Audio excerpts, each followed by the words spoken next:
E aí, pessoal, começando mais um conteúdo do TD Web Conference. A conversa de agora é com Maurício Ruiz, presidente da Intel Brasil. Antes de tudo, Maurício, obrigado por receber a gente aqui. Prazer tê-los aqui. Cara, falando de Smart City, né? Intel poderia estar em todas as trilhas aqui do evento, mas falando especificamente de Smart City hoje. Legal.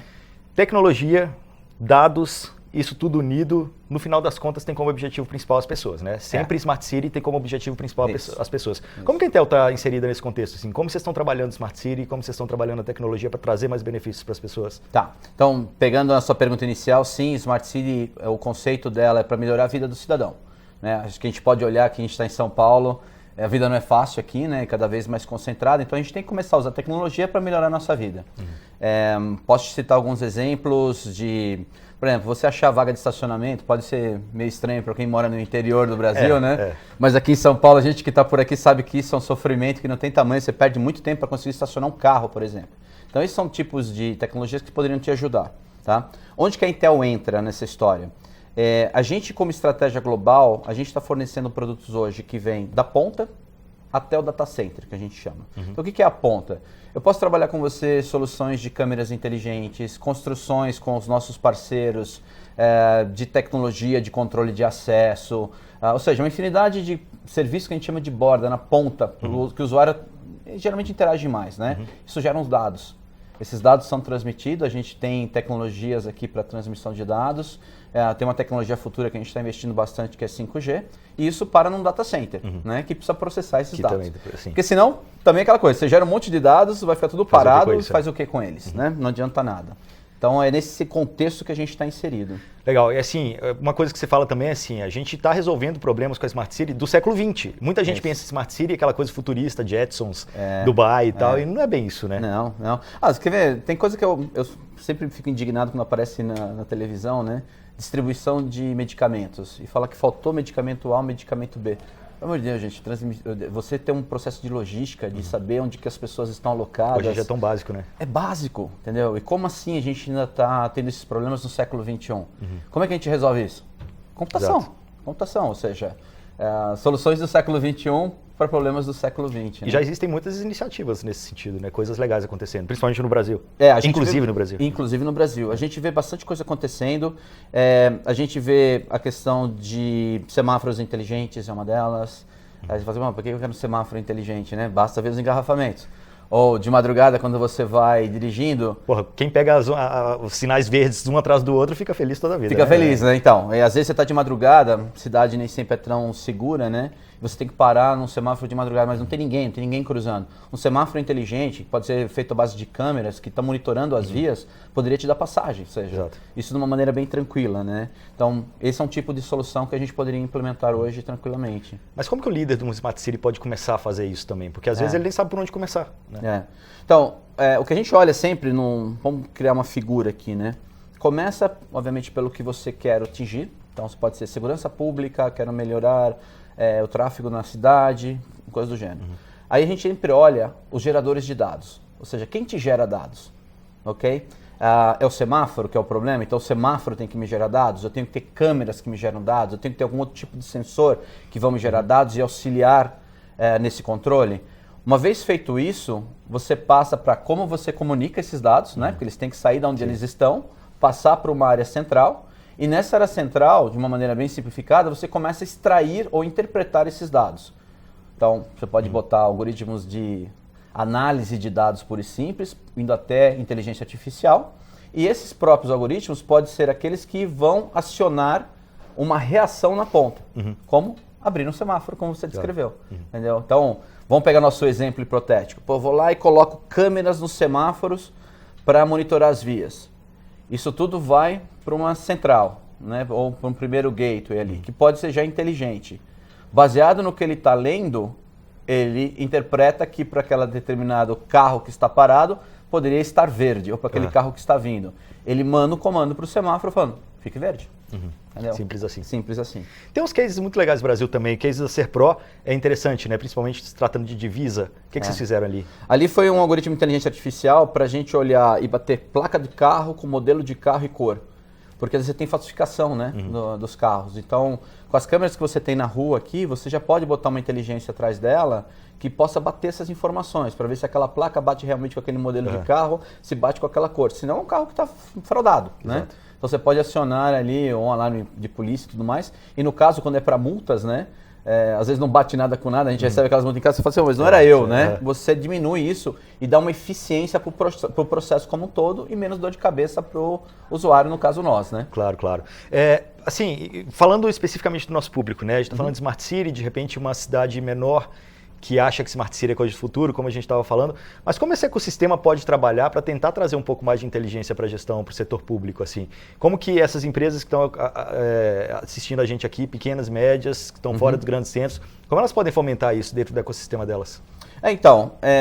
Primeiro a gente tem que começar a trazer essas empresas mais próximas ou do setor público ou das grandes empresas, né? Acho que isso é um primeiro passo. Eu tenho um caso aqui para você de Maringá, com a Cibot, a gente estava até falando um pouquinho sobre eles, né? A Cibot faz essas soluções de processamento de imagem e ela tem, no caso, uma solução para semáforos inteligentes. Né? E eles botaram essa solução para funcionar em Maringá. Tá? Então eles já têm até várias versões dela, porque como eles processam imagem, ele criou uma versão que é controle de filas, ele tem uma outra que é detecção de placa, inclusive a nova do padrão do Mercosul. O software dele já detecta também, ou seja, trabalha nos dois formatos para detectar números e códigos. Ou seja, e é uma empresa pequena, né? Ela não é uma grande empresa. Então, na hora que você abre espaço para que essas empresas venham e mostrem as soluções para vocês, aí que a mágica começa a funcionar. Né? Porque a inovação hoje invariavelmente está vindo dessas empresas, né? E a gente tem que estar atento para escutar essas empresas. E aí você começa a pensar nas aplicações diferentes disso também. Identificou a placa, beleza, tem no caso da Cibot também, identificação de entrada de condomínio, né? Não tem mais que parar para falar com o porteiro, para liberar e tal, a placa já resolve o problema. Você consegue fazer detecção hoje, por exemplo, de imagem ou de rosto em 3D, com maiores pontos para verificar que você é você mesmo, né? E fazer esse tipo de identificação e colocar para funcionar. Isso tudo é tecnologia Intel embutida no processador. E a gente auxilia, no caso, ali com ferramentas também para construção do software, para otimizar, né? Para que a coisa seja rápida. Porque uma coisa da tecnologia também é o seguinte, você está exposto a ela, você quer que funcione rápido, né? E não quer que seja algo que te gere um problema. Então, todo esse trabalho de você pegar as empresas, trabalhar a questão do software para chegar no hardware, é importante para isso. A tecnologia tem que passar na nossa vida de uma maneira imperceptível. Aí a coisa funciona. Exato. Se todo mundo tiver que aprender tudo para interagir, não tem Smart City que vai funcionar no planeta. Exato. E você falando das pequenas empresas, né, com elas tem que mostrar serviço, se aproximar das grandes, a Intel tem muita parceria ou muito projeto para startups também, né? A gente fica procurando elas o tempo todo. A gente tem, na realidade, o que a gente faz? A gente trabalha com as empresas grandes, né, posicionando a nossa tecnologia, e às vezes com os problemas que elas estão enfrentando, a gente volta para o nosso ecossistema. A gente tem ecossistema de software, de hardware, para identificar essas empresas e aproximá-las das empresas grandes. Tá? Eu tenho soluções que já foram feitas em inteligência artificial para detectar equipamentos, ver se um funcionário está carregando um equipamento ou não. De novo, questão de câmeras, né?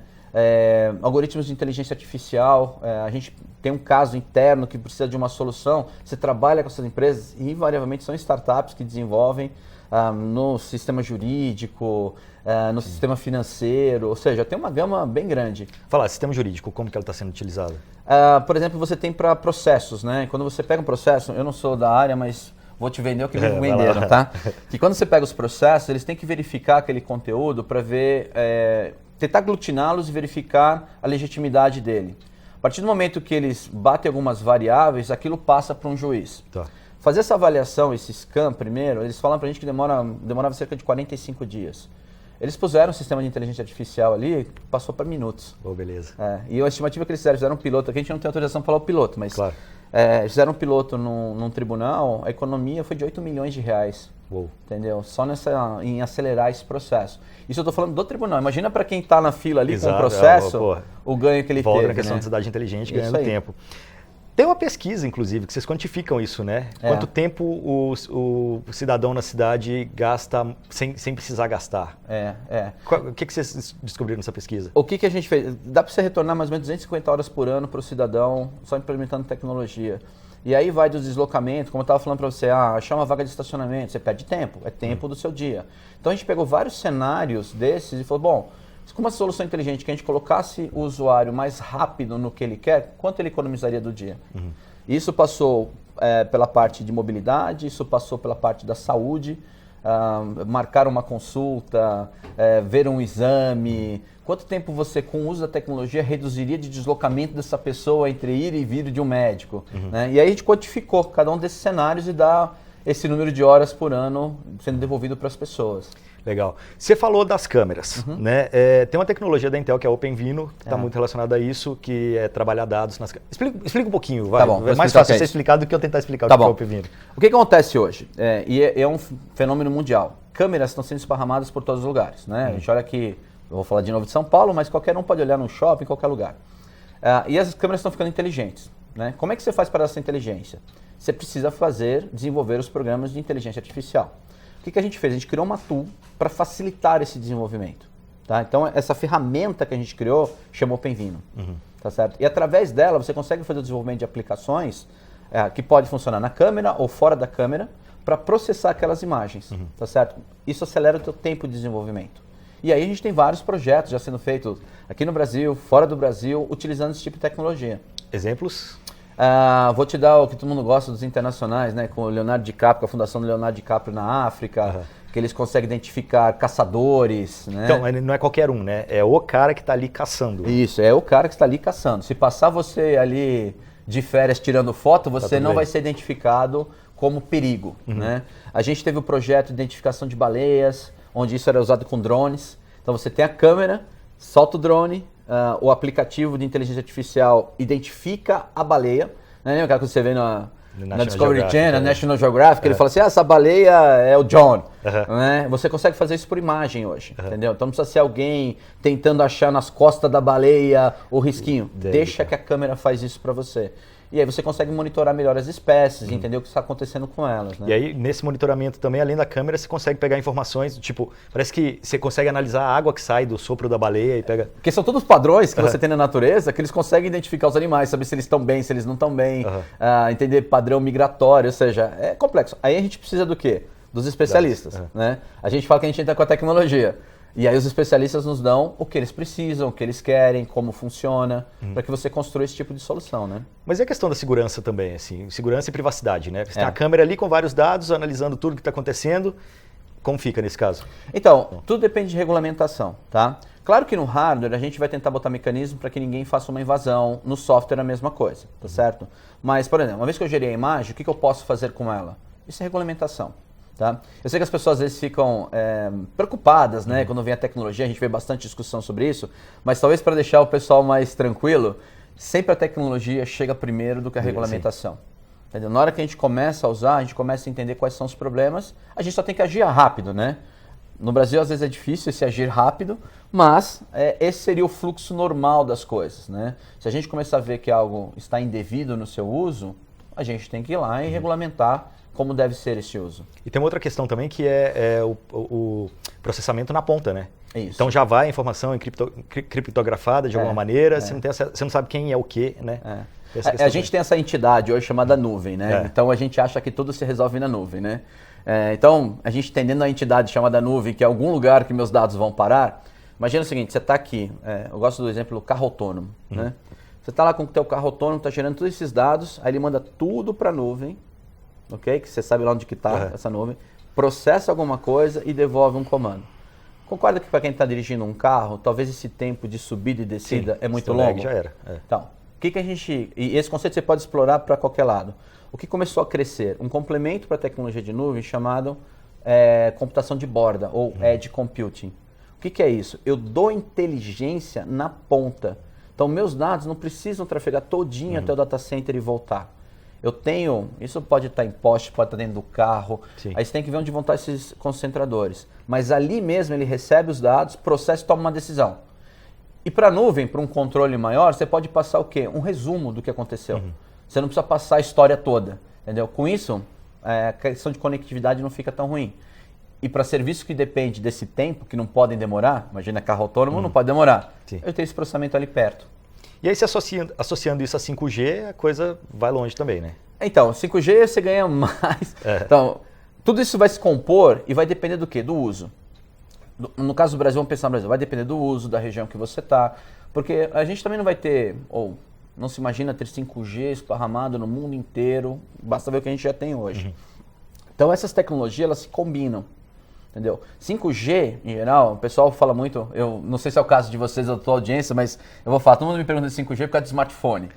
Sempre, claro, é a primeira então, coisa. O 4G agora vai para o 5G, mas o meu smartphone não tem. Não, 5G ele foi criado principalmente para resolver o problema de comunicação máquina para máquina, ok? Essa é a internet das coisas que a gente está falando.